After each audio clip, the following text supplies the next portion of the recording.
Okay, so here we are in August. August is an exciting month, I think, because it's the skies are really starting to get nicely darkened now, especially as you go through to the end of the month. And it's actually not that cool either, is it? No, it's still nice and warm, and there's reasonable amounts of dark in the night sky. It's a kind of becoming the perfect time of observing, isn't it? Where it's clear with good skies, but warm, which is always very nice. Yeah, that's right. Okay, well, let's start off with the planets as we normally do. And observing Mercury with the naked eye is possible this month, although the feat requires consideration of a celestial balancing act. Mercury reaches superior conjunction very conveniently on the 1st of August, after which it returns to the evening sky. Its position is relatively favourable and the planet is bright at the start of August. On the 6th, it shines at magnitude minus 1.4, which is actually not bad for Mercury. And it's visible above the west-northwest horizon for about 25 minutes after sunset. On the 9th, it will have dimmed slightly to magnitude minus 1.1 and will have a 1% waxing crescent moon 7 degrees to the east of it on that date. But as we head through August, Mercury gets fainter. But this is where the balancing act comes in. Its time above the horizon increases slightly. So probably the optimum date for spotting it will be around mid-month, around the 15th of August, when the planet will be at magnitude minus 0.6 and remain above the horizon for 35 minutes after sunset. So it's a bit of a taskmaster, Mercury, this month, isn't it? You really do have to plan it and. Was that a joke? No, it wasn't. It came out of my mouth, and then I realised I had said it, as is so often the case for me. But yeah. So anyway, Mercury, an intriguing possibility for this month.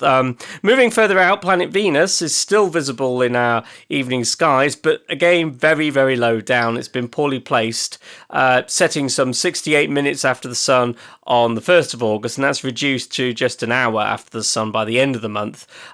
Although, having said that, I am the section director of Mercury and Venus section at the British Astronomical Association, and I have seen a number of dedicated observers really making the effort to get some observations, both drawings and images of Venus, which is pleasing to see. But I think a lot of people, including myself, tend to view the planet during the daytime, which is the best way to do it, because it really does reduce the glare, and the planet, of course, is much higher up, and you can often get quite stable seeing in the summer afternoons when the heat's been fairly constant. Yes, but of course, don't do it if you're not confident, because you don't want to look at the sun in any way at all. We're a little way away from Venus being in its crescent mode, which is the exciting phase, I think, as far as I'm concerned.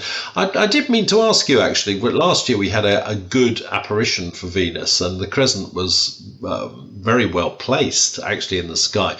Have there been any follow-up observations of the ashen light of Venus? No, I got no reports of it at all last year when Venus was well placed.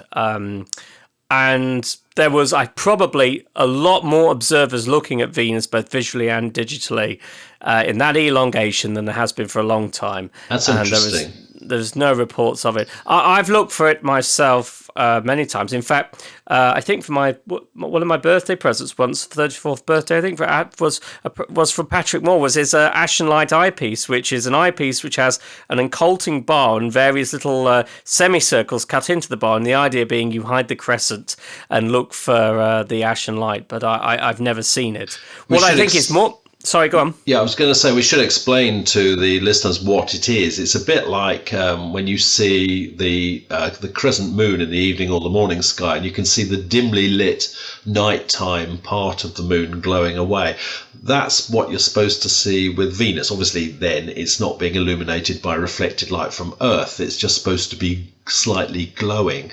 And though it used to be a lot of reports I say a lot of reports, but there were reports that came in, and it created a bit of a controversy because nobody could really confirm it existed or deny it existed. But of course, as we moved into the era of imaging, we have that capability to actually confirm its existence or not.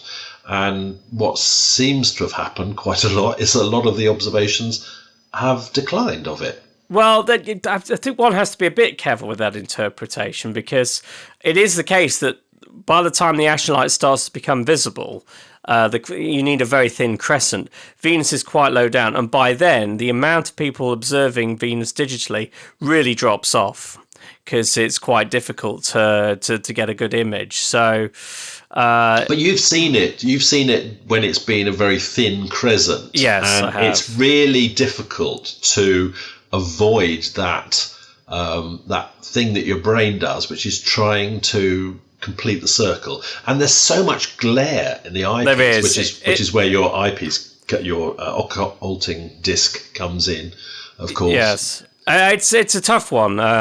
I'll stay neutral in on the fence on this. I've never actually seen the phenomenon myself.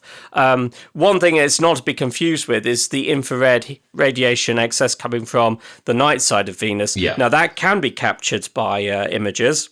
And in fact, we've had some tantalising evidence in the last couple of years from observers in Australia, like Anthony Wesley, who've imaged sort of discrete glowing hotspots on the surface, the night side surface of Venus, which may or may not, but may well be active volcanoes. So there's lots for the amateur to do on Venus. All we need it to do is climb up higher in the sky a little bit. Yes, that's right. Okay. Well, what about Mars then? Mars is your favourite planet, I believe, and it's rubbish this month. It is. I'll be honest with you. My favourite planet is whichever one I'm looking at the moment, because I love them all. Good answer. But it isn't really a viable target this month. It's magnitude plus 1.8, less than 4 arc seconds across, but it's too low down to appear against the darkened sky. On the 18th of August, it does lie 20 arc minutes from Mercury, but I think all telescopic work really regarding Mars is now finished. Yeah. But moving out into the outer solar system, the planet Jupiter now is a very viable target. It's reached opposition on the 19th of August, and the planet is maintaining an altitude of 23.5 degrees, which seems like it's almost overhead compared to what we've had for the last 2 years. It will be a lot higher. It'll be noticeably higher, actually. But even if you're casually looking over to that part of the sky, that's a reasonable height. 23. Well, it's a quarter of the way up the sky, isn't it? Just over a quarter of the way up. Yeah. So we've got.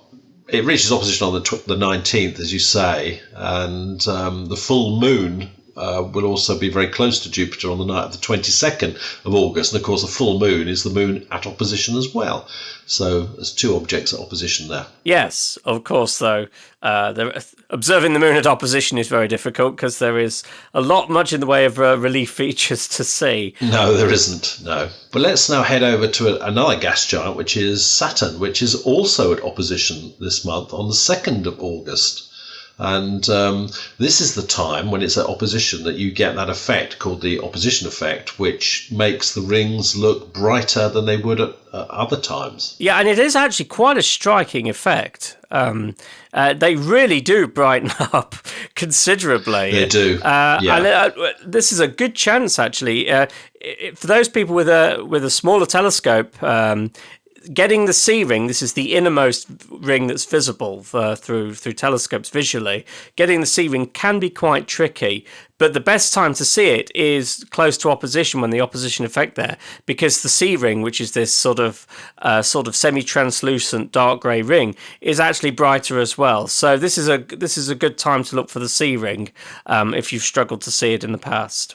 We should also mention why the opposition effect occurs. It's basically because the rings are made up of a myriad of particles, basically, and each of those particles has a face which faces the sun, and each one casts a shadow.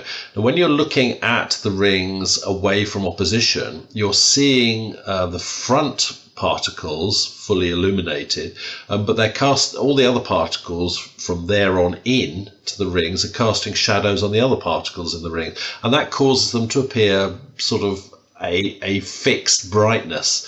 But at opposition, everything lines up. So those shadows are basically heading back from the particles, but they are hidden by the face of the particles, so that the shadows themselves are being hidden. And because you can't see the shadows, all you see are the bright faces of the particles, which is why they appear bright. The rings appear brighter. Yeah, it is, as I say, quite a nice, noticeable effect. I think it comes out really well in images. You can tell the rings look dazzlingly bright in images. So it's definitely to watch out for. And don't worry if it's cloudy on the night of opposition on the 2nd of August. You should notice this a couple of nights before and after that. So it'll be an effect that's visible for a few days. You can see it in grass as well. If you have grass with fairly long... what are they called? Stems? I don't know. What do you have with grass? Blades of grass. I'm not a botanist. I'm an astronomer. And if you look at the grass in the opposite direction to the sun, so you're looking at the shadow of your head, around your head you'll see that there is a halo on the ground. And that's due to this effect. All the shadows of the blades of grass are hidden behind the blades, so you're just seeing the face or the faces of the blades themselves, and so they look brighter close to your head shadow. So there we go. You could simulate the effect for yourself in the garden on the Earth. All right. The ice giants, Uranus, it's slowly getting better, actually. It's improving in visibility this month. From the centre of the UK, the magnitude 5.7 planet manages to reach an altitude of 22 degrees in darkness on the 1st of August. But on the 31st of August, that altitude is much increased. It is 49 degrees by the end of the month. Making Uranus the best planet visible. Yes, actually it is. And that's been the case, actually, for a good few years. So Uranus coming back. Neptune, Neptune's also quite a good target because it's only 1 month away from opposition now. Again, it's a morning planet, and its position improves throughout August. And by the middle of the month, it should reach its highest point in the sky, 33 degrees from the centre of the UK under dark sky conditions. Yeah, but you'll need binoculars to see Neptune because it's fainter than the naked eye threshold. It's about mag plus 7.8. Okay, well, let's move on to the specials, because we have some very nice specials this month. And now, starting right on the first day of August, we have an unusual occultation of Europa by Ganymede, and this is going to occur at 2200 UT, or 2300 BST in the evening. And the relative motion of both moons means that Ganymede will appear to cover part of Europa, which will then appear to pull away again before it gets totally covered. So that'll be an interesting one to watch. That'll be amazing. I'm really looking forward to that one. I hope it's clear. Yeah, so do I.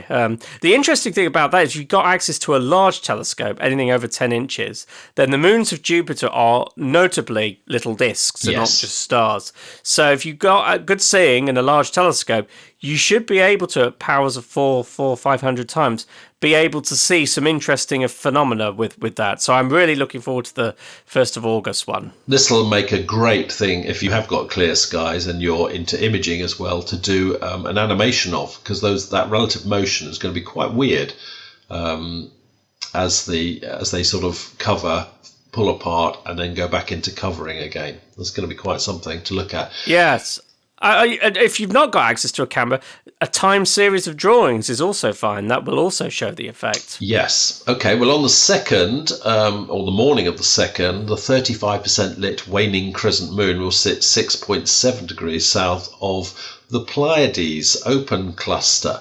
And then 3 days later, on the morning of the 5th, the 12% lit waning crescent moon, as it rises, will be passing over the northern portion of another open cluster, Messier 35. And that concludes around 0140 UT or 0240 BST. Have you seen the moon occulting M35 yet? 'Cause it's been doing it several times this year. And every one of those times it was cloudy. Oh, no.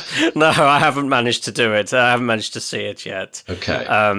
I will, if it's clear, I will make the effort to go out and see it. But no, it's actually the kind of thing I tend to I have seen these kinds of occultations because the moon frequently passes in front of clusters.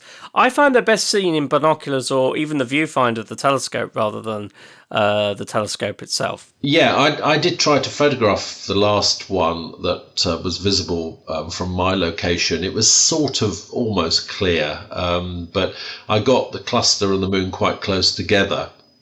But the clouds did ruin it, and the moon actually set before things really got going. But it is possible. It's quite interesting to see how many of the cluster stars remain visible as the moon gets close to the cluster as well. So it's a good sort of scientific test to check that visibility. But the moon carries on, of course, as ever, and on the 7th of August, there's a chance to catch a slender 2% lit waning crescent moon low above the northeast horizon from just after 0300 UT or 0400 BST. Well, also on the 7th of the month, Jupiter's outermost Galilean moon Callisto is going to be eclipsed by Jupiter's shadow, and this occurs in the early hours of the morning. If you start watching by about 2:15 UT in the morning of the 7th, you should notice by 0222 UT that the Callisto starts to darken and gradually fade from view, and this is because it's passing into Jupiter's shadow. Yeah, it's quite an impressive effect, actually, because the moon literally just disappears, doesn't it, as it goes into the shadow? It does. It's amazing how quickly these satellites dim. It shows you really how quickly they're moving. Yeah. And just how large Jupiter's shadow must be for this effect to happen. Yeah, definitely. Moving on to the 9th, another telescopic view of Jupiter. This time its second Galilean moon Europa will do the same sort of trick, but Europa will virtually disappear because it's being covered by Ganymede's shadow, and this eclipse will take place between 0337 UT and 0444 UT. So if you've got a small telescope, that should be sufficient to show some interesting details. That should be a good one as well, but my favourite event of the month is going to occur it's going to occur all the way through August up to about the 23rd, but the peak activity is on around the night of the 12th, 13th, when the Perseid, or the annual Perseid meteor shower, will reach its peak activity under, wait for it, we need a drum roll for this, favourable conditions. There we go. Because the moon will be out of the way. The peak is centred or expected to occur between 1900 and 2200 UT. I mean, normally it sort of occurs in daylight, so this is actually quite a good one for us. So that means we will see, as the sky darkens, you'll see the activity around the peak, and then you'll be able to watch it through into the dawn of the 13th, when the rates will naturally rise anyway, because Earth will be turning into the shower. So the energy of the collisions between the meteoroids and Earth will go up. So the rates should be maintained through to the dawn. So that should be quite an exciting thing to look for. Yeah, I do hope it's clear, because this is I think one of the most favourable Perseid meteor showers we've had some time. So let's hope for clear skies. And if it isn't, then we're going to have to find somewhere that is to go and watch it, I think. It's quite a nice one to watch for. Well, there's actually other meteor activity. There's lots of other showers going on at this time of year, and it's worth bearing in mind that if you see a meteor trail in the sky, it doesn't necessarily mean it's a Perseid, because there are other showers which it could come from. So to be a Perseid, it's actually got to emanate or trace back to the Perseid radiant. That's the main test for whether it's a Perseid. But there's another potential shower occurring with the radiant, the position in the sky where the meteors appear to come from, near Pi Ceti, which will occur as Earth has a close approach with the dust tail of comet C 1852 K1. So that's on the morning of the 13th. So the closest approach is as the dawn is breaking. So you're probably not going to see the closest approach activity, but if you do see any meteors coming from that location, observing them and marking them down is a very important thing, because that helps us to work out what's happening with that particular stream. Yeah, and it's a completely different event from the Perseids, so it involves completely different sort of cometary debris. Yeah. Right, On the 18th, then, Myra, this is Omicron Cetus, should be close to its peak brightness. And on the 19th, Jupiter is at opposition. So that means it's due south at midnight and visible for much of the night. And if you are looking at the planet through a telescope as it approaches the southwest horizon in the morning, you'll see the two moons, Io and Ganymede, just 2 arc seconds apart. That happens at about 04:15 UT. Yeah, and actually, if you're watching that, Io's shadow should clip the southern edge of Ganymede's disk. So that's a double event there. In fact, the shadows are interesting around opposition, and this can be seen actually on the morning of the 20th, starting at 0150 UT. Io and its shadow will begin to cross Jupiter's disk. And because this is so close to opposition, the two items line up, so the moon and its shadow will appear in line. But also because we're really close to the Jovian equinox, which occurred last May, that also has an effect because that tends to align them vertically as well. So the shadow and the moon will be really close together. Yes, I've seen this sort of effect before, and it often looks like the satellite during the transit has just a slightly black halo or slightly black edge to it. It's quite an unusual sight. It doesn't last long because on the evening of the 21st, between 2015 UT and 2235 UT, Io and its shadow will transit Jupiter's disk again, and this time they'll be slightly out of sync. So just one day. Yes, that's how quickly the geometry of the Jupiter in its satellite system it changes. On the 22nd, we have another Jupiter event. If you look at Jupiter early on through a telescope, it will reveal a double bonanza. We have two moons in transit at the same time as their shadows are in transit, and the two moons in question are Ganymede and Europa. And the event will be underway by the time Jupiter rises from the UK, and it finishes at 2220 UT. But this is really quite an unusual thing to have two satellites and their shadows on Jupiter's disk at the same time. So that's going to be quite exciting. Right at the very end of the month, we have another meteor event because the less well-known Aurigid meteor shower is predicted to have a bit of an activity outburst between. Now, you've got to bear in mind the time scale here. The activity outburst is predicted for 2117 to 2135 UT, so quite a short window, but it might produce a ZHR in the range of 50 to 100 meters per hour. Now, there is another caveat here, in that the ZHR is the rate you get under perfect conditions, and for this shower's radiant, the radiant will be extremely low seen from the UK at this time, and that means immediately that you've lost half the meteors because half of them will be heading below the horizon. So the number of meteors you'll see will be much less than that ZHR figure. But again, it's really important if you do observe any coming from that location in the sky, and you can see where the radiant is if you look at the Sky Guide in this month's magazine. If you get any meteors coming from that direction, make a recording of them, because this is important scientific data to help us to model that stream. Yes, absolutely.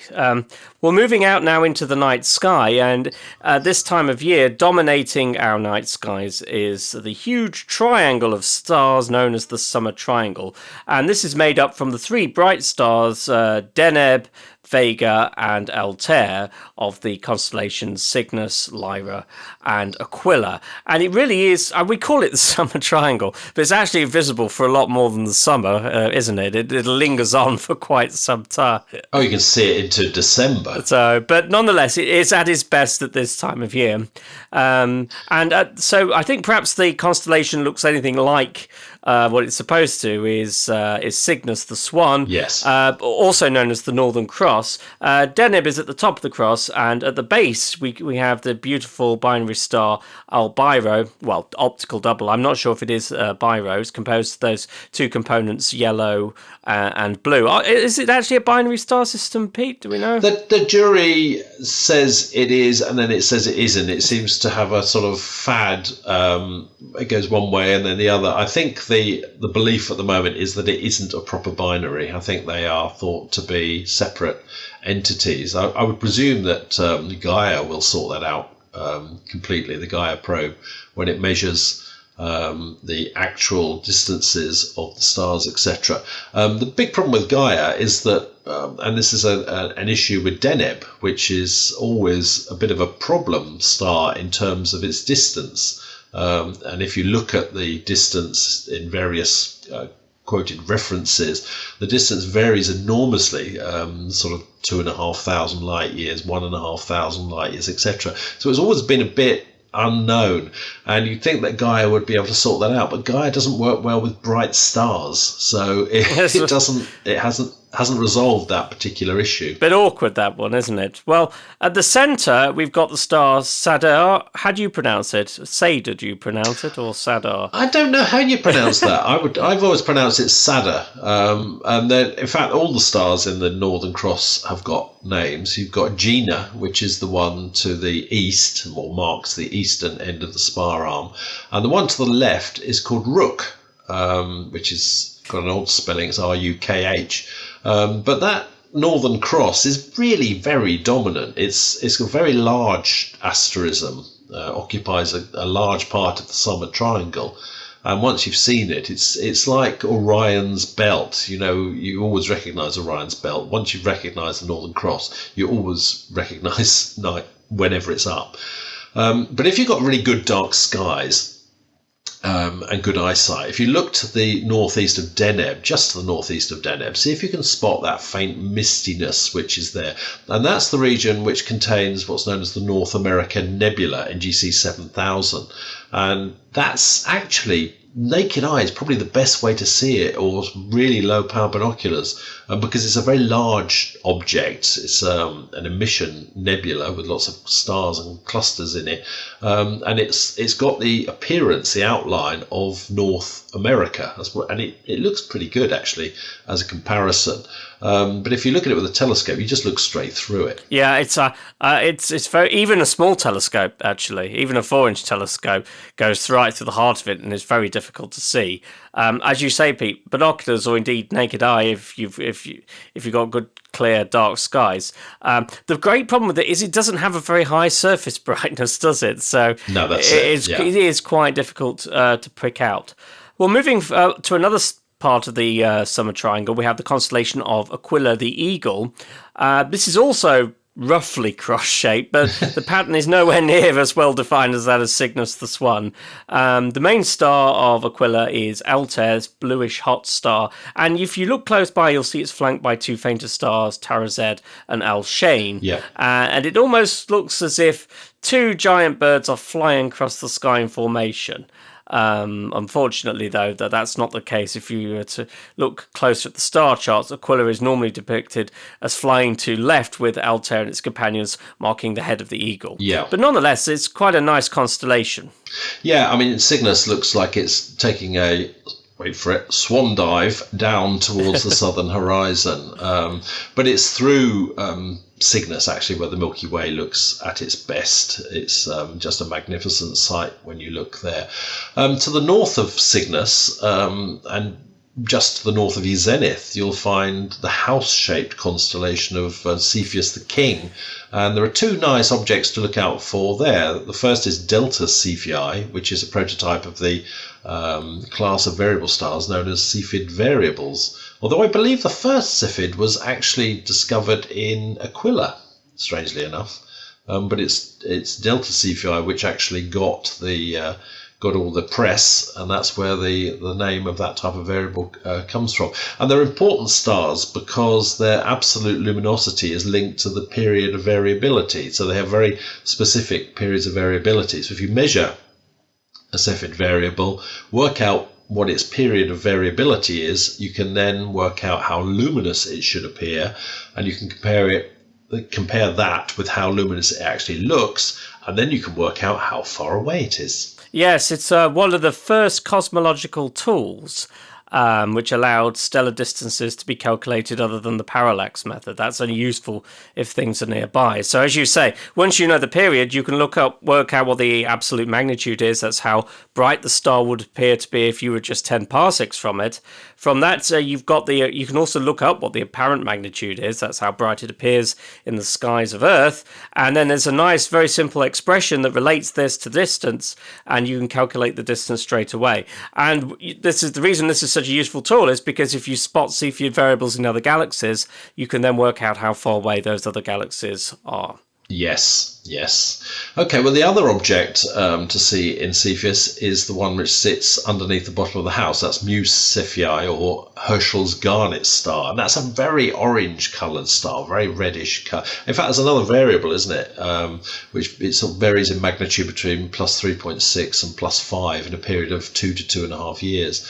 It's a real monster, actually. It's about 1,500 times larger than our sun and has a luminosity about 350,000 times larger than the sun.